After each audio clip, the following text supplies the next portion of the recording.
First, we must understand corruption in order to stop it. Corruption refers to a form of criminal activity or dishonesty. The most noteworthy thing is that this act comprises the rights and privileges of others. Primarily, corruption takes place in two ways, that is bribery and embezzlement. There are many other forms like extortion, patronage, graft and favoritism. These all exist in our country as well. We can understand them in simple words like bribery is the improper use of money and gifts in exchange of personal gains. Embezzlement in simple words means to steal what you were entrusted to manage. Extortion is another major method for corruption. It aims for obtaining money, property or services by coercing individuals in order to इस पर मैं Akshay Sharma BCom तृतीय वर्ष का छात्र और परस्परम foundation का सदस्य आप सभी के समक्ष अपने विचार प्रस्तुत करना चाहता हूँ। जब सन 1947 के अंदर हमारे भारत देश को अंग्रेजों के कुशासन से आजादी मिली, तब किसी ने भी इस बात की परिकल्पना नहीं की थी कि जिस भारत की भूमि को हमारे स्वतंत्रता सेनानियों ने अपने खून से खींचकर आजाद कराया है, उसको भ्रष्टाचार नामक बीमारी दीमक के भांति घेर लेगी। सन 1947 के अंदर नव भारत निर्माण की नींव डाली गई। एक आधुनिक भारत की कहानी शुरू हुई। एक ऐसा भारत बनाया गया जो बदलाव की एक चादर ओढ़ रहा था। लेकिन तभी सन 1948 के अंदर जीप घोटाला सामने आया और तब से लेकर अब तक ये भ्रष्टाचार और घोटालों की फैली थमी नहीं है। आदर्श घोटाला, बोफोर्ड घोटाला, कॉमनवेल्थ घोटाला, डीजीसीए घोटाला, ट्रेनिंग घोटाला, हवालाकांड घोटाला, गैस कांड घोटाला, ये फहरिस्त बहुत ही लंबी है। इसके लिए तो बस यही कहना चाहूंगा कि हर को अपनी नौकरी को बचा, तो क्या वो भ्रष्टाचार नहीं है? मैं खड़े खड़े भ्रष्टाचार के खिलाफ बातें कर रहा हूँ, लेकिन मुझे या आपको कोई हक नहीं बनता भ्रष्टाचार के खिलाफ बोलने का। और हक इसलिए नहीं कि मैं या आप भ्रष्टाचार के समर्थक हैं। हक इसलिए नहीं है कि अगर सड़क पर मुझे कोई पुलिस वाला बिना कागज के रोक ले, मैं 100 रुपए देकर छूटना चाहता हूँ, क्या मैं भ्रष्टाचार के खिलाफ बातें करूंगा? मैं अपने नंबर बढ़वाने के लिए मिठाई का डब्बा लेकर अपने टीचर के घर जाता हूँ, क्या मैं भ्रष्टाचार के खिलाफ बातें करूंगा? मैं टोल टैक्स बचाने के लिए गाड़ी साइड से निकालना चाहता हूँ, क्या मैं भ्रष्टाचार के खिलाफ बात करूंगा? मेरे घर में बिजली का मीटर तेज चलता है, मैं तार खसाकर उसे धीरे करना चाहता हूँ, क्या मैं भ्रष्टाचार के खिलाफ बात करूंगा? अरे सड़क पर महिला कोई छेड़ दे, मैं रुककर पूछता तक नहीं, क्या मैं भ्रष्टाचार के खिलाफ बात करूंगा? अरे भाषण देने से भ्रष्टाचार समाप्त नहीं होते। हम लोग कौन है? चाय की दुकान पर अखबार पढ़ते हैं और कहते हैं ये बाल मजदूरी कराने वाले को तो फांसी पे चढ़ा देना चाहिए। ए छोटू, जरा 3 चाय करो। ये है हमारा सच। 1/140 करोड़ हिंदुस्तान आप हैं, 1/140 करोड़ हिंदुस्तान मैं हूँ। आप अपना भ्रष्टाचार समाप्त कीजिए, मैं अपना भ्रष्टाचार समाप्त करता हूँ। मुल्क का भ्रष्टाचार तब कहीं जाकर समाप्त होगा। अंत में मैं पंडित वेदव्यास जी की एक पंक्ति कहकर अपनी वाणी को विराम देना चाहूंगा कि फुर्सत मुझे भी बहुत की देश मिले, पर जब मेरा पेट भर गया तब मुझे नींद आ गई। धन्यवाद। जय हिंद। ये प्रतिफल है कि हम सब लोग यहाँ पे अपनत्व के साथ एसएम जैन को एक परिवार मानते हुए इन सब चीजों में, गतिविधियों में लगातार आगे बढ़ रहे हैं। कॉलेज हमारा उन्नति कर रहा है। इसी तरह से पिछले वर्ष आपको ध्यान होगा best college of commerce Uttarakhand, ये अवार्ड भी सर की मार्गदर्शन में योगदान से हमको उपलब्धि हासिल हुई। तो हमारे ऐसे ऊर्जावान तेजस्वी प्राचार्य जी को मैं यहाँ पे सादर आमंत्रित करती हूँ कि आदरणीय शिक्षकगण व मेरे प्यारे दोस्तों, शब्द हल्का नहीं भारी है। शब्द हल्का नहीं भारी है। बात ये है किसने कितनी ईमानदारी है। ईमानदारी एक जीवन शैली। ईमानदारी एक ऐसा गुण है जो हमारी आत्मा को अलंकृत करता है।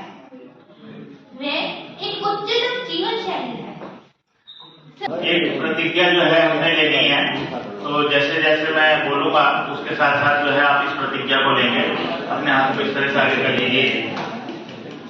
मेरा विश्वास है कि हमारे देश की आर्थिक, राजनीतिक तथा सामाजिक प्रगति में भ्रष्टाचार एक बड़ी बाधा है। मेरा विश्वास है कि भ्रष्टाचार का उन्मूलन करने के लिए सभी संबंधित पक्षों जैसे सरकार, नागरिकों तथा निजी क्षेत्र को एक साथ मिलकर कार्य करने की आवश्यकता है। मेरा मानना है कि प्रत्येक नागरिक को सतर्क होना चाहिए तथा उसे सदैव सारे छोड़ गए, परंतु हम समाज के रंग में रंगते रहे, बेईमान बनते रहे। क्यों?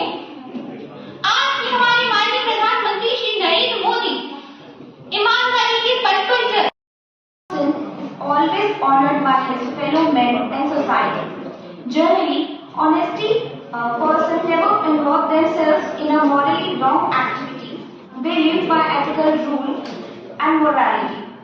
An honest person will enjoy lots of happiness and blessings in their life, as there is no evil in the heart. But honesty can be only obtained through practices. Honesty helps a person to excel in their career, education, and all aspects of life.